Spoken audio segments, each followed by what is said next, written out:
You know, on this earth, there's many things that are hard, but there's always that one recurring thing that everybody will say is hard, but it's always hard depending on how you go about it, and that is being a parent. Now, of course, when it comes to being a parent and finding it hard, it is hard for people in all different ways. Some people have tons and tons of support to be a parent, but they'll still say it's hard for their reasons. Some people have no help whatsoever, and they'll say it is so hard being a parent for their reasons. But what makes being a parent the hardest? I guess that's a very subjective question, but let's talk about it. I would say that one of the things that makes being a parent the hardest is giving up on your child. Is each time you try and do something and it doesn't work, you don't go back to the drawing board and try and figure out a new way of how you can do something regarding being a parent. Those people that will try something, it doesn't work, and they say, oh, I can't be bothered anymore. Those people make it hard. Make it harder than what it should be. Those people who see their child do something but don't know or do not want to discipline their child for whatever reason that they have, whether because they're scared that the child's going to hate them, oh, my child's not going to like me no more, blah, blah, blah, blah, blah, blah. Those people make things so hard for themselves. But you see, folks, what people don't understand is that what the life that you role model to your children is always going to be very key to their foundation of who they are when they are older. Sometimes you can raise someone, you can raise your children, you can raise them in a way where it is not good at all. And some of those kids, they will carry that as trauma, they will carry it as trauma that they use in their life as an excuse to why, even when they become adults, that they've been unable to change a habit because of the foundation that was given to them by their parents. But then there's some people who can come from a life where they've been raised terribly as well, but they grow up to actually be a far better person than their parents. They grow up to still be successful. They grow up to fight against being what they hate the most, and that is how they were raised. And then also you can put the same analogy for people who are raised in a good way. Some of them still go off and do some madness. Some of them go off and become great. Depends. But here's the thing. Surely, at some point when you are a parent, from the ages of the moment your child is born to the moment that they are now legally an adult, throughout that time, there's so much space for parents to try and error new things of how to connect with their children, how to do better based on what suits their child best, whether it comes to education. How can I help my child succeed? Let me try and find out which way helps them learn the best. But people don't do that because they think the school system is going to do all for them. Well, here's the thing, folks. You can send your child to school, but I promise you now, the issue with the school system is that there are more teachers who just follow the book of how to teach than there are teachers who actually sit there and say, you know what, let me get to know that child and let me find out why that child is not responding to my class. Let me see if I can find a way to make that child, or to help that child, shall I say, to learn what I'm trying to teach them, but to teach them in the way that suits them best, because we all learn differently. Some of us are visual learners, some of us are physical learners, and some of us can learn from just sitting down in the classroom and listening to some fool standing there by the board saying this, and oh my goodness gracious me. Yeah, that stuff used to make me fall asleep. I'm not gonna lie to you. I had to be doing it to learn, So some people believe that. What's the point I'm getting to, folks? So what is the point that I am getting to? Well, let me get into that point right now. So when it comes to Molly Hopkins, her daughter Olivia has been arrested again. But before we even get into her being arrested, here's the thing. Let's talk about her history. This is a girl last week is just the latest in a series of booking for Olivia, who was featured prominently on Molly Hopkins' seasons of 90 Day Fiance and Happily Ever After. Olivia was arrested for simple battery in 2020. After she got into an altercation with Molly, according to the original warrant.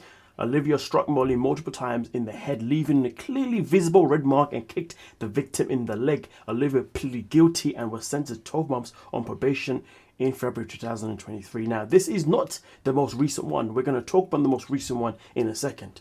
But it's important that we talk about the history first. You have got a child here, you've got a daughter here that is in a position where she is more than comfortable to put her own hands on her own mother. The mother can sit there and say, well, I've done nothing wrong. Yes, you bloody have, because you put confidence in your child that told your child that they are okay with hitting their own parent. Telling that they are able to put their hands on anyone. How do you get to a stage where your child is now doing this to you? Now, of course, Olivia is now 26 years of age. Obviously, anything that she does from the moment that she's an adult onwards, it is due to her own responsibility. It is due to her learning to grow and trying to do better. But the thing is, though, not everybody has that gift. Not everybody has that ability. If they were grown in an environment where their parents let them down, some people are stuck in that for a very long time. Some people never even come out of it. Right now, Olivia is one of those people that hasn't come out of it. So really and truly, when these things happen, Molly should look back and be like, where did I go wrong with my child? Why have I allowed this to happen? But you know what? One of the great things about being a parent, one of the greatest things about being parents, is that you will always, for the most part, have an opportunity to undo your wrongs with your child. But it takes a grown-up to do that. When I say it takes a grown-up, what I mean is all it takes is for Molly one day is to go home, sit down, and just think about every single thing that happened in her life as a parent. And to think about every single thing that she did that led her daughter to be in this position. Once she thinks of that and she comes to peace with that, then you call your child and say, listen, we have to have a conversation. And then you explain that all of these things that happened to your child, I'm taking accountability for it. It's my fault. I should have been there for you at this moment in time. I should have listened to you when you said this. I should have been more aware of you rather than be more aware of the men that I was trying to bring into the house. I was too focused on myself trying to find someone to love me that I wasn't even processing how I should be loving my own child. That's what she should have been doing. Okay? I'm not saying those are the reasons behind why her relationship is the way it is with her daughter. I'm just giving an example of how you can go about it. But nah, instead of doing that, no, her child still grows up and ends up doing what? Putting her hands on her own mother. But let's not forget though, this is the same Olivia that got into a confrontation with her mum's ex-friend Cynthia. And that even says it all. The way that Molly handled that situation with Cynthia explains and shows the type of role model that she has been for her child.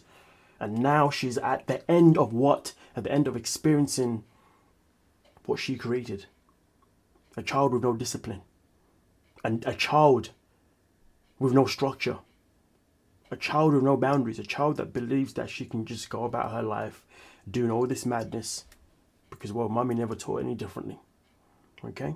Now, of course, just to give you a bit more background on Olivia, in April 2003, Olivia Hopkins was arrested for multiple probation violations. Olivia's arrest warrant made the following allegations. Olivia failed to enter a family violence intervention program within 14 days of sentencing. She failed to test for the Cherokee County Drug Lab. Okay, was in possession of fentanyl by consumption on or about I don't know if this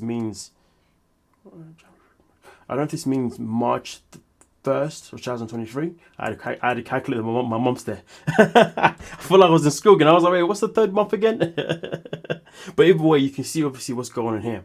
There's been multiple times. And also on top of that, Molly also does have her own arrest history as well. And again, the fact that Molly has her own arrest history is also another way of showing that, well, she's never been a good role model for her child.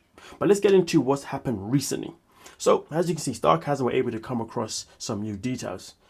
In Sarcasm, we will always trust. As we can see here, the daughter of 90-day fiance Molly Hopkins found herself behind bars in Georgia last week. According to jail documents or jail rocket records, Olivia was arrested around about 10:30 p.m. on January 9 for a series of misdemeanors, including driving on revoked or suspended license. The 26-year-old was released the following evening just after 8 p.m. And as you can see here, evidence to show that this girl was obviously arrested, the times of the bookings, when the booking was completed, etc., regarding the description, no tag, no proof of insurance.